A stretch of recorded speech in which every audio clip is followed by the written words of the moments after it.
교훈사 무디는 성경에 대해서 다음과 같은 말을 한 적이 있습니다. 당신은 내게 이해할 수 없는 성경 부분을 어떻게 하느냐고 묻습니까? 나는 성경 가운데 도저히 알 수 없는 깊이가 있음을 감사하고 있습니다. 이것이 성경의 매력입니다. 만약 성경이 다른 책들과 같이 한 번에 이해할 수 있는 것이라면, 그리고 너무나 상식적인 것이라면 나는 성경에 대한, 그리고 예수님에 대한 신앙을 잃어버렸을 것입니다. 그런 이야기를 했습니다. 그렇습니다. 우리가 믿는 예수님, 우리가 믿는 성경은 우리의 상식을 뛰어넘습니다. 세상의 상식을 뛰어넘죠. 만약 세상의 상식하고 똑같다면 굳이 여기 와서 이렇게 예수님 믿을 필요는 없습니다. 굳이 천국 바라보며 살 필요가 없습니다. 그것도 이렇게 희생하면서 헌신해가면서 십자가의 길을 걸어가면서 이럴 필요가 뭐가 있겠습니까? 즐기면서 또는 교회를 나와도 적당히 그냥 교양생활 하듯이 문화생활 하듯이 이러고 즐기면서 하는 게 낫지 굳이 이렇게 힘들게 갈 필요는 없는 거죠. 그런데 우리가 믿는 예수님, 우리가 믿는 성경은 세상의 상식을 뛰어넘는다는 거죠. 아멘. 특별한 뭔가가 있다는 것입니다. 여러분, 세상에 존재하는 모든 종교들은 초월적인 존재를 믿는 것이 사실이긴 합니다. 물론 사실 우리가 종교라고 알고 있는 몇 개는 정확히 말하면 종교가 아니고 학문입니다. 어쨌든 그래도 뭐 지금 다 종교라고 알고 있으니까 그냥 그렇게 뭐 우리가 인정하고, 분명한 건 세상에 있는 종교들은 사람에게서 출발했다는 겁니다. 즉 교주가 사람이라는 겁니다. 그러나 우리 교회는 다릅니다. 우리 교회는 출발점이 사람이 아니고 하나님이십니다. 아멘. 우리 예수님이 하나님이시며 하나님의 아들이시거든요. 아멘. 우리 예수님은 사람인과 동시에 원래 신분이 하나님이셨습니다. 그분이 하늘에서 내려오셨어요. 그러니까 세상의 모든 종교들은 사람이 출발해서 뭔가를 찾아가는데 우리 교회만큼은 천국에서 아예 신이 내려오신 겁니다.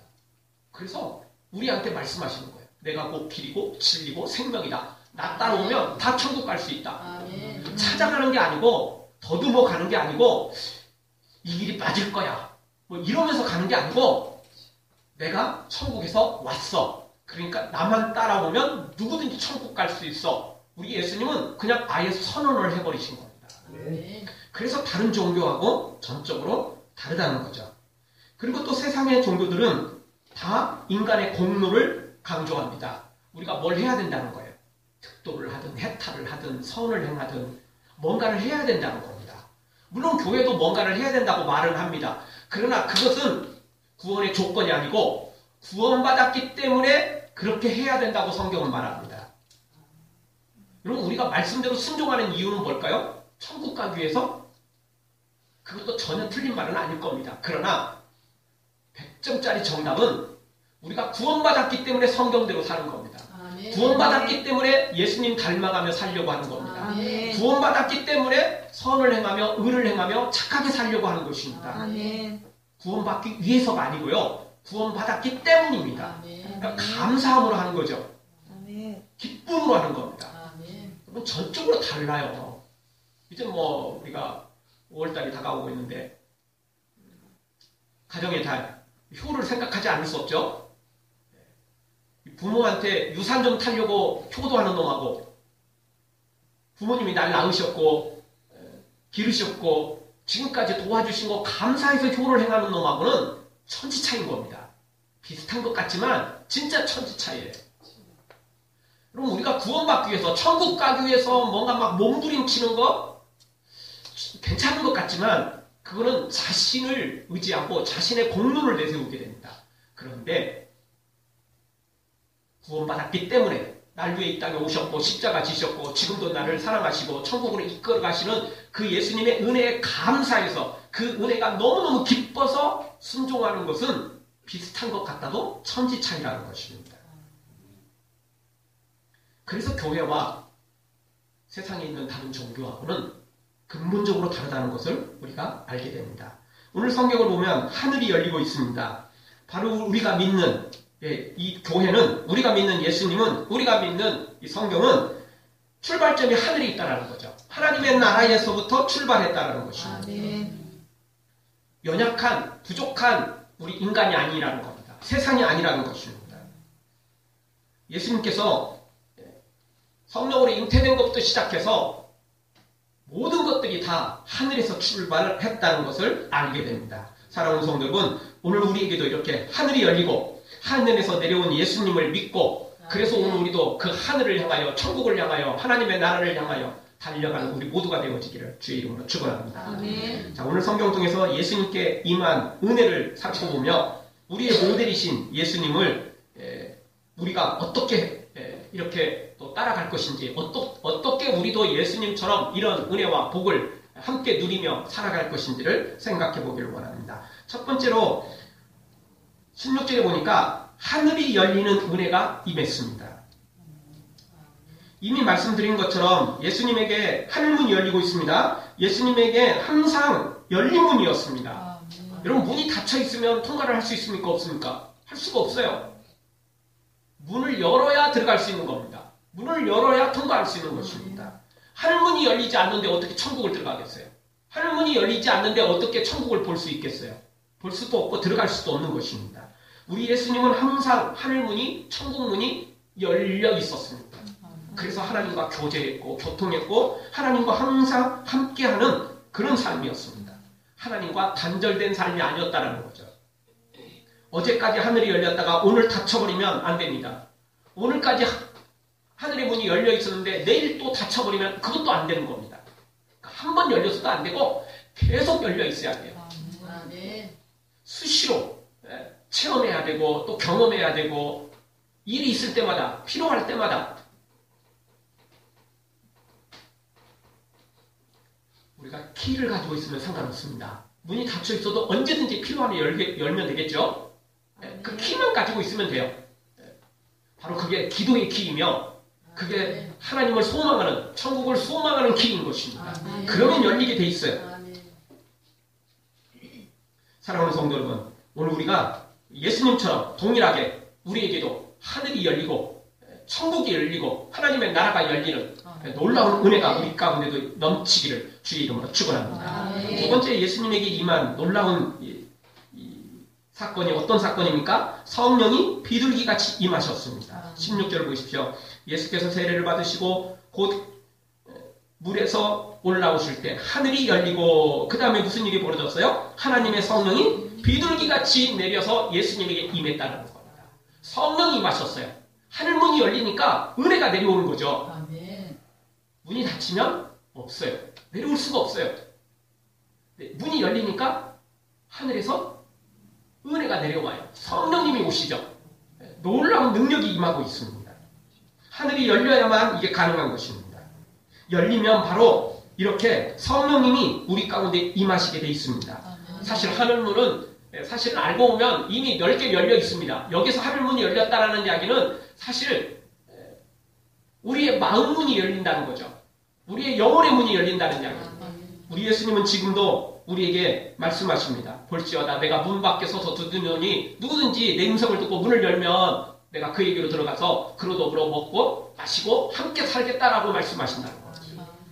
우리의 마음 문을 여는 게 바로 이 열린 문의 복인 것입니다. 이미 하늘의 문은 넓게 열렸습니다. 그래서 예수님 말씀하셨습니다. 천국이 가까웠느니라 빨리 회개해라. 너희의 마음문을 활짝 열어라. 그러면 내가 너와 함께 살겠다라고 말씀하셨습니다. 사실 하늘문은 이미 열렸습니다. 열려야 될 건 뭐죠? 우리의 마음문이죠.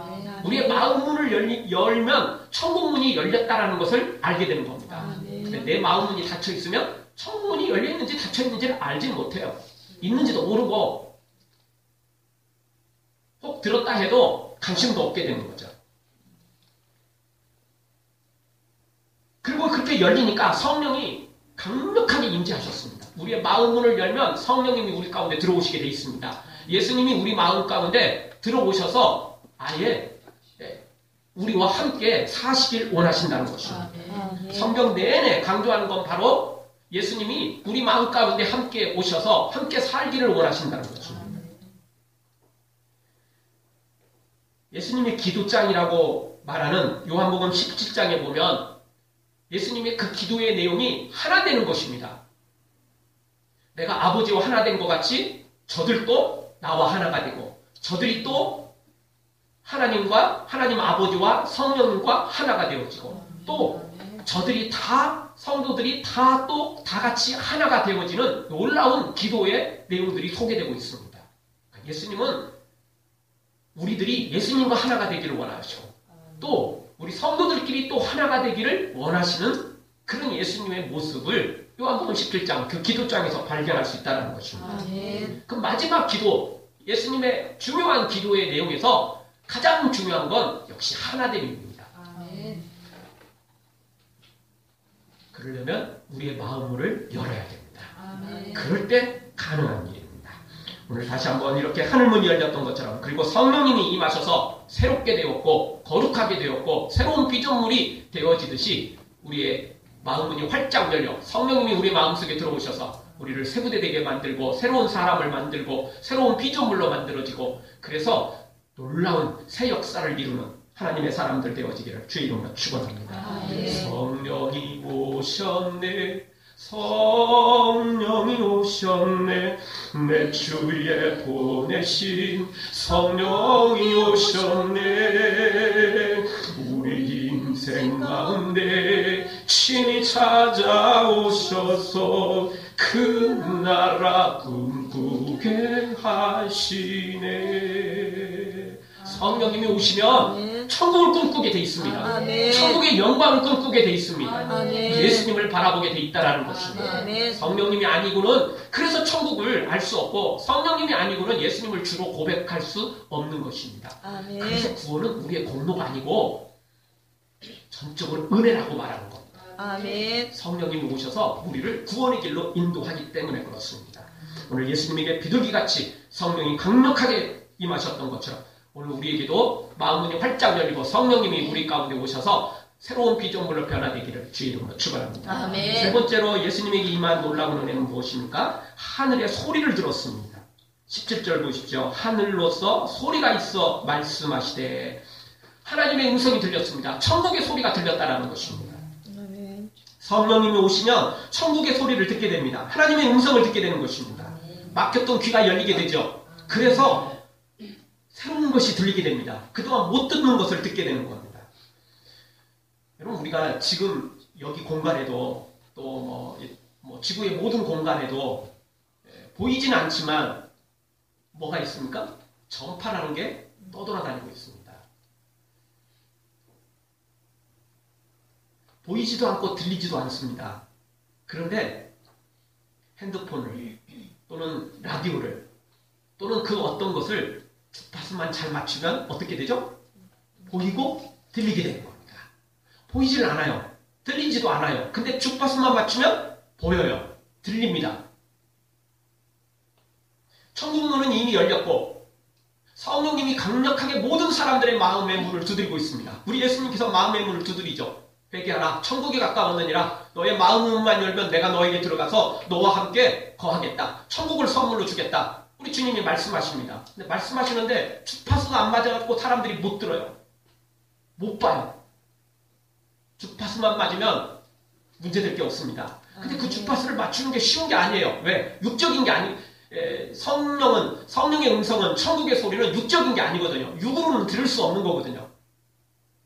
우리 귀로 못 듣잖아요. 우리 눈으로 못 보잖아요. 전파를 어떻게 봅니까? 그래서 성령님이 오셔야 천국의 소리를 들을 수 있습니다. 성령님이 오셔야 천국의 영광을 영적인 눈으로 볼 수 있는 것입니다. 이렇게 하늘문이 열리고 성령님이 임하시자 하늘에서 소리가 들렸다라는 것입니다. 근데 이 소리는 예수님만 듣습니다. 다른 사람들은 그냥 뭐 천둥이 쳤느니 뭔지 모르는 거예요. 제대로. 왜? 그들에게는 성령님이 강력하게 역사하지 않았기 때문에 못 듣는 거예요. 못 보는 거예요. 예수님은 듣고 예수님은 보지만 다른 사람들은 못 듣고 못 보는 것입니다. 성령님이 임하셔야만 보고 들을 수 있는 것입니다. 요한계시록 2장에 보면 7번이나 반복되는 문장이 나옵니다. 그것은 무엇입니까? 귀 있는 자는 성령이 교회들에게 하시는 말씀을 들을지어다. 누가 듣습니까? 귀 있는 사람. 근데 세상에 귀 없는 사람 어디 있어요? 장애인 빼놓고는 귀 없는 사람 없겠죠. 그걸 말하는 게 아니고 영적인 귀가 있어야 들을 수 있다는 거죠. 그 영적인 귀는 성령님이 오셔야만 그 영적 귀를 갖게 되는 겁니다. 우리의 그냥 이런 귀로는 안 돼요. 이런 눈으로는 안 되는 겁니다. 성령님이 오시면 영안이 열리게 돼 있어요. 영적 귀가 열리게 돼 있죠. 그러면 천국의 소리를, 하나님의 말씀을 듣게 돼 있다는 것입니다. 아멘. 사랑하는 성도분, 우리도 예수님처럼 성령의 충만함을 받아 하늘의 소리를, 천국의 소리를 듣는 우리 모두가 되어지기를 주의 이름으로 축원합니다. 아멘. 마지막 네 번째로 예수님에게 어떤 놀라운 일이 임했습니까? 17절 하반절에 보니까 사랑하는 아들, 기뻐하는 자다라는 칭찬을 받았다는 것입니다. 이 칭찬의 소리가 있었어요. 여러분, 소리는 그냥 칭찬도 아니고 책망도 아니고 그냥 평범한 그런 이야기, 어떤 정보 또는 어떤 사실을 이야기할 때도 있습니다. 그런데 말이라는 것을 하다 보면 결국 나하고 또 직접적인 관계되는 말을 하다 보면 책망과 칭찬으로 나눠질 때가 많습니다. 책망의 소리도 반드시 필요합니다. 그렇죠? 책망의 소리를 듣고 내가 회개하고 삶을 고치면 칭찬의 소리로 이제 그 다음 바뀌겠죠? 우리 예수님은 처음부터 이렇게 칭찬의 소리가 들렸습니다. 무슨 소리였습니까? 무슨 음성이었습니까? 이는 내 사랑하는 아들이요 내 기뻐하는 자라는 놀라운 칭찬의 음성이 들렸다는 것입니다. 예수님은 그렇게 거룩한 삶을 살았기 때문에 이런 칭찬의 소리를 들을 수 있었던 거죠. 우리도 예수님 따라서 이렇게 거룩하게 살다 보면 이런 음성을 동일하게 들을 수 있는 것입니다. 예수님 우리의 모델이시거든요. 예수님 분명히 말씀하셨습니다. 나를 믿는 자는 내가 하는 것을 할 것이고 이보다 더 큰 일도 하리니 내가 아버지께로 가미니라. 우리에게 말씀해 주셨어요. 예수님보다 더 큰 걸 볼 수 있고 예수님보다 더 큰 일을 행할 수도 있다라고 말씀해 주신 거죠. 어떻게 하면? 예수님을 믿으면 성령님이 임하시고 그러면 그 능력이 성령님으로부터 나온다는 것입니다. 우리 모두 다 우리 예수님처럼 이렇게 믿음으로 세워져서 마음문이 열리고 성령님이 임하시고 그리고 그렇게 순종해서 내 사랑하는 아들이다, 내 사랑하는 자녀다, 내 기뻐하는 자다 이렇게 칭찬받는 하나님의 사람들로 세워지기를 주의 이름으로 축원합니다. 자, 그러면 어떻게 하면 우리도 이런 예수님처럼 이런 놀라운 은혜를, 기적들을 체험할 수 있을까요? 어떤 사람에게 이렇게 예수님 같은 놀라운 은혜가 임하는 걸까요? 첫 번째로는 겸손해야만 이 은혜를 체험할 수 있습니다. 겸손한 사람에게 이런 놀라운 기적이 임하게 돼 있다는 것입니다. 13절에 보면 예수님께서 요한에게 세례를 받으려 하십니다. 그런데 생각해 보십시오. 요한은 사람이고 요한은 아무리 선지자라 해도 하나님께 특별한 사명을 받은 사람이라 해도 그래도 죄인인 사람이에요. 선지자일 뿐이에요. 예수님은 누굽니까? 사람이셨지만 하나님이셨어요. 누가 세례를 줘야 돼요? 예수님이 요한에게 세례를 줘야죠. 그래야 정상인 거죠. 근데 예수님이 지금 세례를 받으시겠다고 무릎을 꿇고 있습니다. 그러니까 세례 요한이 너무 놀라고 막 당황스럽고 막 어떻게 할 줄 몰라 합니다. 14절 보십시오. 한 목소리 한번 다 같이 한번 읽겠습니다. 요한이 말려가로되 내가 당신에게 세례를 받아야 할 터인데 당신이 내게로 오시나이까. 아멘. 요한이 막 어떻게 할 줄 모르는 거예요. 그렇죠. 이게 정상 아니에요? 이게 맞는 거죠. 요한이 무릎 꿇고 진짜 예수님께 은혜를 구하고 세례를 받아야 되고 뭔가 도움을 받았는데 이게 반대로 되니까 요한이 얼마나 당황스럽겠어요. 요한이 은혜도 없고 요한이 막무가내고 이게 뭐 천방지축이고 뭐 아무것도 모르는다면 뭐 당연히 너도 와서 받아야지. 세상의 모든 사람들은 다 와서 받아야 돼. 뭐 이러고 큰 소리 뻥뻥 쳤겠죠. 근데 요한은 선지자였어요.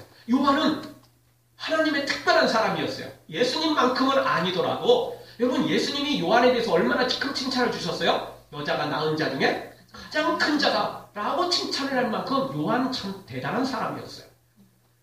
그래도 아무리 날고 기고 뭐한다 할지라도 예수님 앞에 비하면 아무것도 아니지요. 반딧불이 얼마나 밝다고 대단을 해봤자 태양 앞에 서면 아무것도 아니에요. 티도 안 나요. 깜깜할 때나 반딧불이 그래도 그나마 조금 보이는 거지 대낮에는 아무것도 안 보여요. 티도 안 나요. 있는지 없는지도 모르는 거라고요. 세례 요한이 여자가 낳은 자 중에 가장 큰 자일지는 모르지만 또 예수님이 그렇게 귀하게 여겨주신 것도 사실이지만 예수님 앞에 섰을 때는 아무것도 아니에요. 존재 자체가 사실은 드러날 수 없는 거죠. 그러니까 세례 요한은 그렇게 또 고백하잖아요. 나는 예수님의 신을 풀고 메고 이럴 자격도 없는 사람이다. 나는 즉 좋은 노릇도 할 수 없는 그런 부족한 사람이다라고 세례 요한은 고백을 하지 않습니까? 그럼에도 불구하고 우리 예수님은 세례 요한에게 가서 세례를 받고 있습니다. 즉 사람으로서 원래는 하나님이시지만 사람으로서 역할들을 예수님 다 감당하신 거예요. 그래서 우리로 하여금 너희들도 세례를 받아라. 그래서 교회에서 물세례를 행하는 것은 바로 이 귀한 것이 있습니다. 그리고 물세례가 다가 아니라고 그랬어요. 무슨 세례를 받아야죠? 성령 세례를 받아야 돼요. 성령님이 강력하게 역사해요. 그게 진짜거든요. 물세례는 하나의 과정일 뿐이에요. 진짜는 성령 세례죠. 성령님이 이렇게 임해야 돼요. 하늘문이 열리고 성령님이 비둘기처럼 강력하게 불과 같은 성령이 임하시죠. 바람 같은 성령이 임하셔야죠. 회개의 영이시고 진리의 영이신 우리 성령님이 임하셔야만 되는 거죠. 근데 누가에게 임했다고요? 이렇게 예수님처럼 겸손한 자에게 임하는 거예요. 물은 높은 곳에서 낮은 곳으로 흐르게 되어 있습니다. 그렇지 않습니까? 하나님의 은혜는 겸손한 자에게 흐르게 되어 있습니다. 교만한 자에게는 절대 흐르지 않습니다. 그래서 잠언 3장 34절 진실로 그는 거만한 자를 비웃으시며 겸손한 자에게 은혜를 베푸시나니. 겸손한 사람만이 이런 은혜를 받을 수 있습니다. 겸손한 사람만이 성령님의 놀라운 이런 체험을 할 수 있다는 것입니다. 예수님도 이렇게 무릎을 꿇었는데 예수님도 이렇게 겸손해졌는데 우리가 교만하면 어찌 되겠습니까? 하나님이신 예수님도 이렇게 겸손해지셨는데 우리가 교만하면 어떻게 할 수 있냐? 방법이 없는 것입니다. 사랑하는 성도 여러분, 인간의 얄팍한 쓸데없는 자존심 이런 거 내세우려고 하지 말고 세상의 엉뚱한 돈, 권력, 쾌락, 더러운 것에 굴복하지 말고 우리를 위하시며 우리의 왕이시며 우리를 지금도 사랑하시는 이 거룩하신 하나님 앞에 예수님 앞에 겸손히 엎드려서 이 성령님을 간절히 사모하면서 겸손히 나아가 이런 놀라운 기적을, 은혜를 체험하는 우리 모두가 되어지기를 주의 이름으로 축원합니다. 두 번째, 어떻게 하면 어떤 사람에게 이런 놀라운 은혜가 임하는 것입니까? 15절에 보니까 하나님의 의를 이루는 하나님의 사람들에게 이 놀라운 기적이, 은혜가 임한다는 것입니다. 여러분, 예수님은 항상 사명을 잊지 않았습니다. 개인적인 생각이나 판단이 우선되지 않았고 항상 하나님의 의를 먼저 생각했고 그 하나님의 의를 이루려고 하셨습니다. 우리를 구원하는 일이 우선이었다라는 거죠. 하나님의 최고의 의는, 하나님의 최고의 뜻은 뭐죠? 우리를 구원하는 겁니다. 그러니까 예수님도 그 일을 위해서 모든 일을 다 투자하셨습니다. 겟세마네 동산에서 기도하실 때도 예수님의 솔직한 마음은 이 잔이 내게서 지나가기를 원합니다라는 거였어요. 그게 예수님의 솔직한 마음이었어요. 그러나 예수님은 뭐라고 또 덧붙이죠? 내 뜻대로 마치고 아버지의 뜻대로, 아버지의 계획대로, 아버지의 의대로, 아버지의 그 놀라운 계획대로 이루어지기를 원합니다. 그렇게 자신을 내려놓으셨어요. 그리고 그 일을 이루셨던 분이 우리 예수님이죠. 여러분, 예수님은 이 땅에 내려오셨을 때부터 시작해서 가실 때까지 아무것도 예수님의 것을 소유하지 않았습니다. 태어나실 때도 구유에 태어나셨습니다. 어떤 사람이 구유에 태어나겠습니까?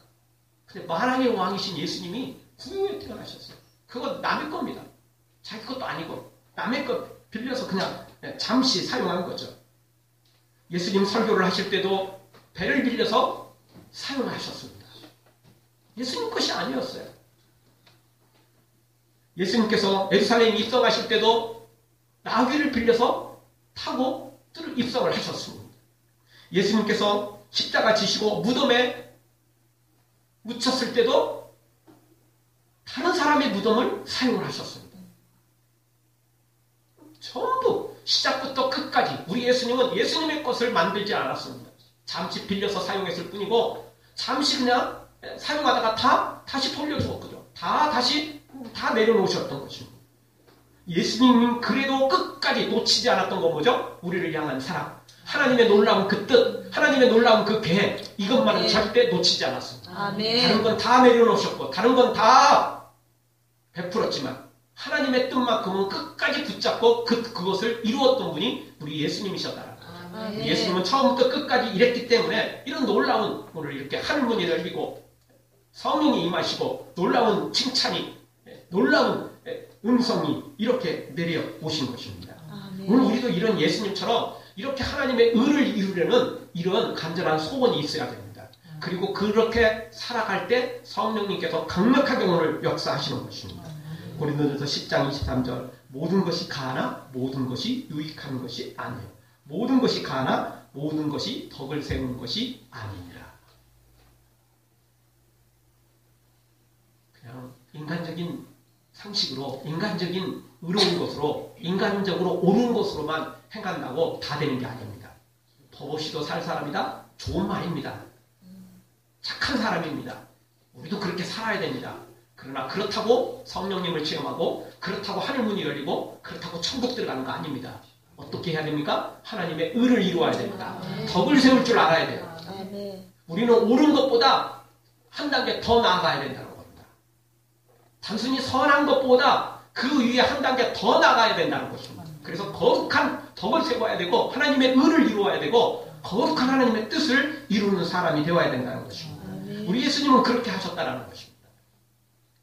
그래서 이렇게 놀라운 은혜를 오늘 이 기적을 성경을 통해서 체험하게 된 것입니다. 사랑하는 성도 여러분, 우리도 예수님처럼 하나님의 뜻을 이루고 덕을 세워서 하늘문이 열리고 성령님이 임하시고 그래서 내 사랑하는 자다, 내 기뻐하는 자다 칭찬받고 천국 소유하고 상급받아 누리는 그 복된 길로만 걷는 우리 모두가 되어지기를 주의 이름으로 축원합니다. 아멘. 기도하겠습니다. 우리 통성으로 잠깐 한번 기도하며 나아가